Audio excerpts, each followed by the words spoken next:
Welcome to Lockeroom Talk. Head ball coach Dustin Wilson. I'm Terrence Summers. Last Friday night, the Jackets welcomed the Memphis Central Warriors to the Nest for a first-round matchup. The Jackets came out swarming with a beautiful opening drive capped off by a Devin Crenshaw touchdown run. Memphis Central quickly showed they were here to play by responding with a long scoring drive of their own. But from that point on, it was all Jackets, as the Jackets didn't give up another single point and created 4 turnovers while scoring 21 unanswered in the second quarter to end the Warriors season for the second year straight in the Nest and set themselves up for a trip to Munford in the second round. Great first-round win by the guys. Yeah, it was good stuff. I think we might have played a little easy. I don't know what you call it in the second half, as you can't do that in the playoffs, but we escaped with it. But give a little credit to Memphis Central, as you've seen early, that they were here to play. I think a lot of their memories was doing well for them to remember what happened to them last year. So I think they were here to serve a purpose, and good job by their coaching staff and boys, and they were here to play. So good hard-fought game, and luckily we had not luckily, fortunately, because we earned it. That second quarter is what the game was for us offensively for sure, but defensively, just another game of seeing what a uncommon opponent has for you, and another looking offense, and just settling down and doing our thing. So good stuff on both sides of the ball there. Of course, like you said, 21 unanswered in the second quarter. Joe Woodard again, 10-tackle night. Very accustomed to that now. Springfield Jackets fan. 45's gonna be all over the field. I thought the defense after that, first drive settled in and figured out, okay, we see what they want to do. Let's stop it, and they did a great job of stopping it. Yeah, you take a snap about 7 yards in the backfield, and then their tailbacks about 10, 11, 12 yards in the backfield. That in itself is something new that we haven't seen. You talking reads and fits and doing all that. So, just proud of them for trusting the process and the discipline in which we try to instill in them defensively, the gap and fitting, and just hanging in there. So, we settled down, and offensively Crenshaw got it going there and found 3 different receivers in the second quarter with some big plays. So that always helps with momentum and score and everything. Yeah. So it was a good ball game, and a great home crowd.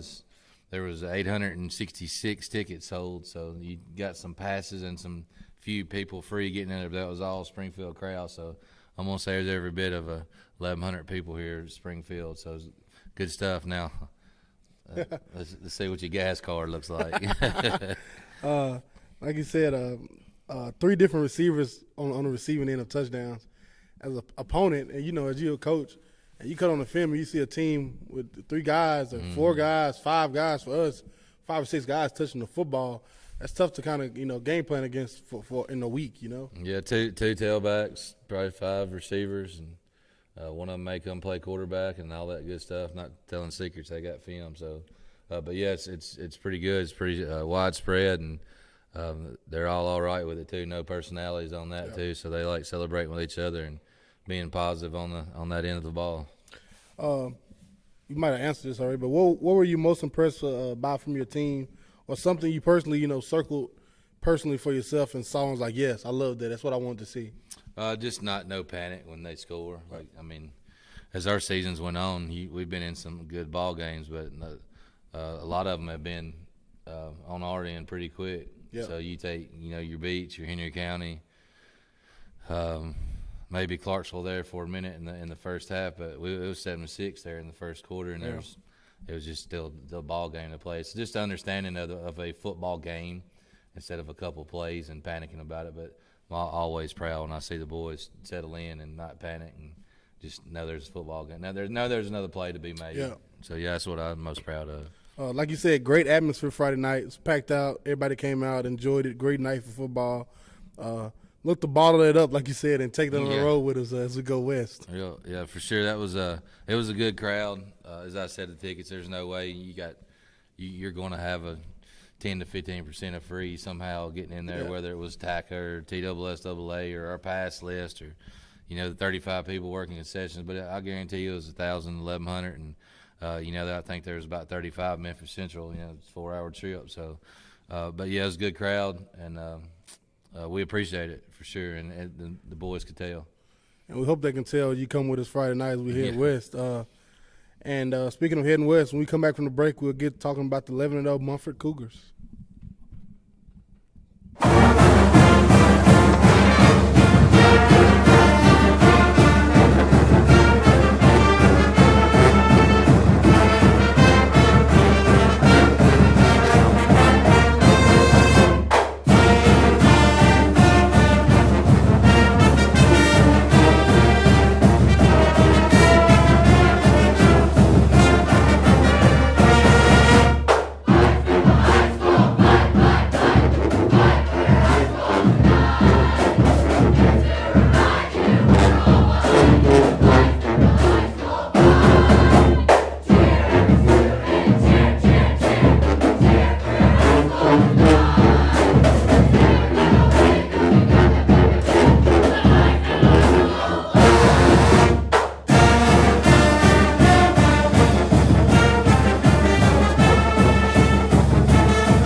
Welcome back to Lockeroom Talk.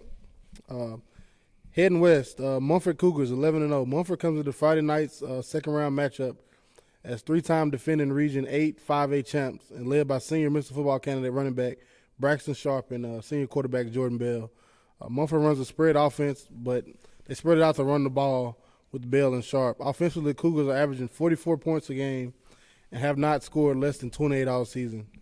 Those two guys alone, with a few other good receivers and playmakers, offensively create a great challenge for the Jackets. What's been the message to the defense this week, coaches, heading into this big matchup? Tackle. We done it. Don't matter if it's second round of the playoffs. We did tackle circuit yesterday. Wow, it's beautiful. It's just which you can do that stuff now with dummies and pads, not kids, but you still emphasizing on tackling. You know, they got it's on the wall down there. It's Mr. Football candidate. I mean, it is what it is. So we got to tackle, but tackling's been the emphasis for sure. As always, get lined up right, but just being violent and tackling when you get there. So we got to get number one and. Is it number 5 and number 11 on the ground? That's the task in front of us. Yep, and I know we spoke a lot about back in after the bye week, me and Coach Holman about spot tackling. Yeah, we did a good job at it, and then last week we got to get a couple slippery guys. I know they're running back from Memphis Central. Me personally, I'll take a young man. He's very good. Was it 3 or 5? What was his number? 3. Something single number. This guy is similar. He's smaller in stature and shifty and fast. Yeah, he's hopefully we learned our lesson. Yes, sir. And then moving on, Munford defense is only allowing 12 points per game on the season, and they switch up their fronts depending on their opponent. The Jackets' offense came out hot in the first half and then died down in the second half, not scoring any points in the second half versus Memphis Central. What are you looking to see from that side of the ball on Friday night? Execution. It's no different in defense. They bring some different stuff with, I think, blitzing may be their thing, their scheme, or chaos, whatever it is, but it's still Jimmy's and Joe's. You got 11 kids lined up out there. You got to ID it. I'm just anxious to see how well we take practice and put it to the game because we've been watching a lot of film and practicing a little bit harder, and the kids are more focused. So I'm ready to see what they got for their front. So they come in with a little speed package about like we did last week, and they got some size. So they got a good mix of kids over there. It's just, hey, what's on the field? What we got to do when they're on the field? Yep, I know defensively for them, they've faced a lot of teams, airing it out here the last few weeks. And I think it'll be even a change of tempo for them, seeing somebody who's like Springfield's going to try to run the football and dominate the line of scrimmage. Yeah, a lot of emphasis on the line of scrimmage, that's for sure. And letting our guys do what they do and try not to slow their feet down and trying not to make their minds circle too much and just continue to do what we do. But make adjustments to what they do. So just going down there with a good game plan, I'm sure they got one as well. And just exciting environment for second round of high school football playoffs in Tennessee. I don't think it get too much more electric for the Jackets than that, Coach, to go down there in that type of territory. And here in the second round early, we haven't traveled since 2018. And I heard that, or Blaine maybe said that to me the other night on the field. Like that's a long time. Yeah. Which travel. It's as long as we're playing, we'll do it. But it'll make a little bit of difference. But put us on the road. That's all right. You usually ask me what's my best memory of the team we got. Now let's go make one of this one because I don't know that Springfield's ever played Munford. First matchup between Munford and Springfield. That's good. I'm all about pride and history and tradition. So here we go. Let's 2022 make our own. Speaking of tradition, got the trophy out here tonight. As everybody in the family is mourning the loss of Michael Thomas, Mr. Football. Friday night, Coach Bell will come up at halftime and tell us a couple stories and talk about Mike a little bit, and it'll be a good thing. And we're just praying for his family and everybody. Remember, he'll always be remembered. But Friday night, Coach Bill will come up. He's gonna talk a little bit more than about the football play. I'm gonna get a bit personal about the personal. Yeah, it's pretty cool. Coach Bell's just his knowledge, man. He knows everybody. It seems like, but when you're grieving, things are a little bit harder. And I guarantee you, Coach Bell, whatever he'll say, will be perfect. So that's the right person to do it. But all-time great Mike Thomas and all y'all and his family and Ken and even our extended football family. Hearts are heavy this week, and we love you, brother, and that trophy's out for you tonight. Yes, sir. And speaking of, you talked about it. The question of the night, I didn't put it down for you. I was going to make you think on the spot. He's good at that. You're good at that. Your favorite memory of going west in the playoffs? Yeah. I know we have to moniker West Tennessee Killers there for a minute. Yeah. I still believe west of Dixon you're undefeated as a coach. What is one of your favorite memories? No, that ain't right. Oh, who That am I turf wrong? game, Haywood. Oh yeah, We forgot got about that eliminated out there at the private school. Yeah, yeah. Forgot about that one. You always remember them losses. That's the only one. Yeah, It sure is. In 2018. What favorite West Tennessee? Is that what you just asked? Yes, me? sir. Going west. West of Dixon County. Yeah. So you got a couple of quarterfinal games there. Obviously, the deeper you get, the more electric they are. So your first quarterfinal, West Tennessee would have been Southside that first year. I think that would have been 19 maybe. Excuse me, 17. Would have been Jackson Southside in the quarterfinals. Is it 19? No, maybe 18. 18, we have to go to Northside that night when it was really wet. Quarterfinals, Duran catching that bubble and breaking 8 tackles. Never seen anything like it in my life. To this day. There's some good stuff that went on. And Lexington's hard to beat too, really. Yeah, I went to Lexington. Underdog, super 17. cold. Yeah. DeCory and returning that punt because it's 14-0 at halftime. Him getting a punt and a couple special teams plays. Shoot, they all special when you win, Yeah. So I don't know about picking one over the other, but you got a second-round victory there in a couple of quarters. Yeah, man, it's just hard. You're just talking about a singular effort there with Duran's on that play and then defensively stopping that. They had a stud too, quarterback. Being in the mud and yeah, man, I ain't picking one. There's 3 for you. There's 3 for everybody to think about. It's some good stuff, and all y'all boys or men now that's on those teams, y'all know what we talking about in special. That's some good stuff. That's some great memories, and like you said, the goal is to go down here Friday night and make some new memories. But Yes, sir. Dayron, I traveled with you guys in the 18 season. I traveled with y'all as we went west, and that night, I don't know, it just felt like something in the making was coming, and that quarterback they had was a bad boy. Well, it was. And he was all over the place. I remember Coach Will on the sideline, just confused of like how throw something else at him, try to stop him. That man couldn't be stopped. And I think leaving halftime, I was walking, and all the coaches kind of came to the decision like whoever got the ball last is gonna win this ball game. Yeah. And lo and behold, we had the ball last, and Brian Hayes threw that bubble to Fat Cat, and he literally right in front of me broke so many tackles on a bum ankle. Yeah, I remember he. So what was that? Chester County. Yeah. Maybe the week before the first round, and then maybe it'd been Southside the second round. Then we had to get on the road and go to Northside. So that was the first time he had really turned it loose. But it was still he wasn't 100%. But ain't nobody in that crowd that night thought he wasn't 100 because I remember I think Benny got in there and mixed it up with him right when he caught that ball. If I'm thinking about the right group and. And just a little white jersey split out in front of all of them, and time to celebrate. And pictures on the wall down there. Yeah, you make it to the quarterfinals. A news article, and that was I remember in the newspaper. It was one win away. Maybe was the article because we beat them, and Keith Jones was patting him on his head. It's a special night. And they walked right past me. And I was recording on my iPhone. I remember that video ended up getting like 5,000 views or something. It was amazing. Great night. But speaking of that night, also, the crowd that night. Yep. Springfield traveled well that night. Springfield was there, and Springfield was loud. Springfield had more fans than they did. Yep. And Friday night, we're looking for that same energy. Ball-led energy we had here Friday night against Memphis Central and take it with us west as we head to Munford. Like we said. They asked me the other night. Sorry to interrupt. They asked me the other night talking like I'm just trying to learn anything about it, the stadium or looking or what we got going. And, they always want to know how y'all traveling or what kind of school are y'all? And it kind of sounds similar, really. Older community, maybe, and they were an old industrial suburb of Memphis. So here we are, some factories around Nashville, and got a little community now. It's about the same size. Obviously, we're playing football, so sounds like we just may get to show up and see which one of our pros is better than each other as a community and as a football program, and have a good night and make a lot of memories for a lot of kids. And y'all come on up there. Let's show them how we travel. We got some bleachers that are fillable for sure. I know it's a long ways. Trust me, we done packed 3 meals I think to get that far. But let's go. Let's show up and let's be right. And if you can't show up, sounds like we're going to be on the broadcast. So let's get right. We encourage everybody to come out, travel hard, get a neighbor, carpool. Everybody come on out. Like we said, Munford Cougars' long historic football program of their own has never played Springfield High School in football. And this is the time two communities are going to clash here.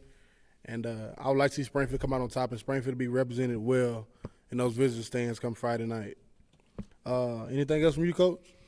Fired up. Second round of the playoffs, guys. Just like last week, just a little challenge. Like, don't take it for granted. It's high school football. One of those teams will be leaving, and that'll be their season. And we just hope to fight for another week of practice with the boys. And man, it makes a huge difference when you balance out that noise at a football game. Sure does. They've got a big band. The word is our pep band and cheer girls are going.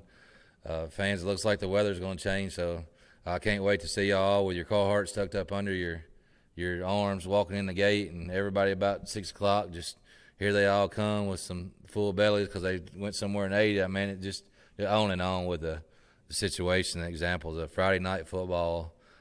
Interstate 40. Here comes Springfield down it, and let's go make a memory. Yes, sir. Let's get out here and show the Munford Cougars what Springfield Yellow Jacket football is about. The Munford Cougars are 11-0 and riding high and heading into the second round as they are set to host the Jackets. The Munford Cougars are averaging 44 points per game while only allowing 12 points per game. During their 11-game win streak this season, they have beaten 5 teams with winning records, with 2 of them being 2A programs, 2 being 3A programs, and only 1 being a 5A program this season, which was Southwind, which was eliminated in the first round by the Portland Panthers. The hay is in the barn as the Jackets travel I-40 West Friday into Munford, Tennessee, with 11-0 Cougars await. We encourage every Jackets fan to hit the road and let's show Munford, Tennessee what Springfield football is all about. From head coach Dustin Wilson, I'm Terrence Summers. It's been Locker Room Talk.